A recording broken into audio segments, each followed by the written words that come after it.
Alright guys, so I took the wire harness from the board that I did and I transported it to this playfield that was completely bare, but it had all the parts on it just like the other game.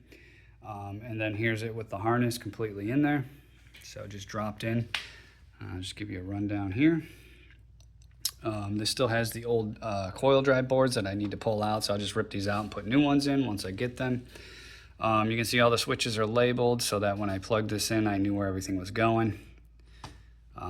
That's pretty much it. Yeah, it's got just all the switches are routed in here. He's got a spinning target like the Tales of the Arabian Nights game. There's a couple other games that have it too. So on the top of the playfield you hit the ball and it makes this thing spin. Probably going to add a opto mount here with a transmit here and a receive over here. And then as this thing spins, it'll have some things on it that go like this and block the beam. So there'll be like a couple of them just kind of spinning.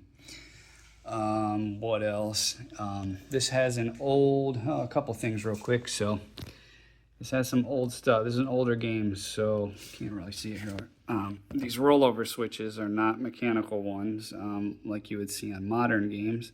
It actually pushes a leaf switch down. So this is just a bent wire form right up there on the top, and as that comes down it rotates and makes a switch contact on a leaf switch.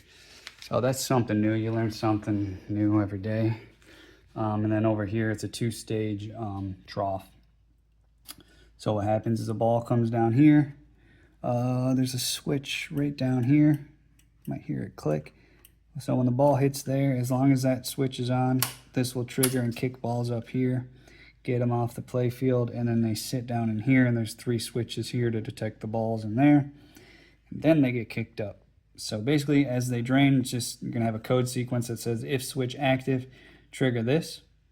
That'll always run, so we don't need to do anything in Pinball Designer with custom troughs. And then this will just be, hey, when the ball wants to kick into play, kick it out. So there's another coil right here.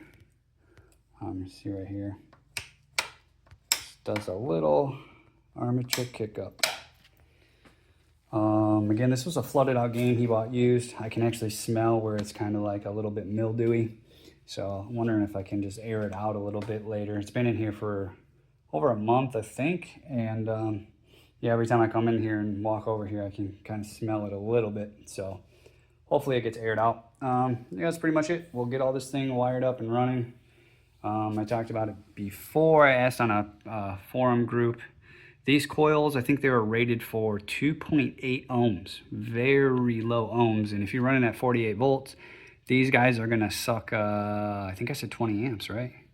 Something like that. I mean, 48 divided by 2, yeah, 20 to 24 amps. So yeah, that's a lot. And I think at 48 volts, that would really just destroy these. I'm gonna go really safe and go lower than that. And we'll crank it up. I have a power supply over there that can go from like 0 to 36 volts, and it'll actually go up to 42, I think, if you overdo it. But yeah, I just want to make sure because yeah, I mean, most MOSFETs that are used in games that I've seen will blow at 12 to 15, 20 amps maybe, so that's pushing it. Also, again, like I said, I've been building my own coils, and I'm just looking at these. These are 23 gauge. And if they're 2.8 ohms, it's pulling a lot of current and a lot of electrons through it. So that's going to be, I think, too powerful. So we're going to start at 24 and go up from there and see what's going on. The original game, I mean, it's got a rectifier over here and stuff. I know it comes through a normal transformer. It's not a switching power supply. So yeah, I don't know. Maybe it just, it's something kills the power a little bit and it doesn't suck it up as much, but again, it would, through most MOSFETs, or transistors or MOSFETs, they would blow up. So it depends what ones you pick, but that's about it. What I'm concerned about, most of the coils are rated about that, like even the scoops, they're like 3 ohms or so, 3.5, I think. So everything, all the coils are just kind of rated a little bit lower on the resistance than I would think.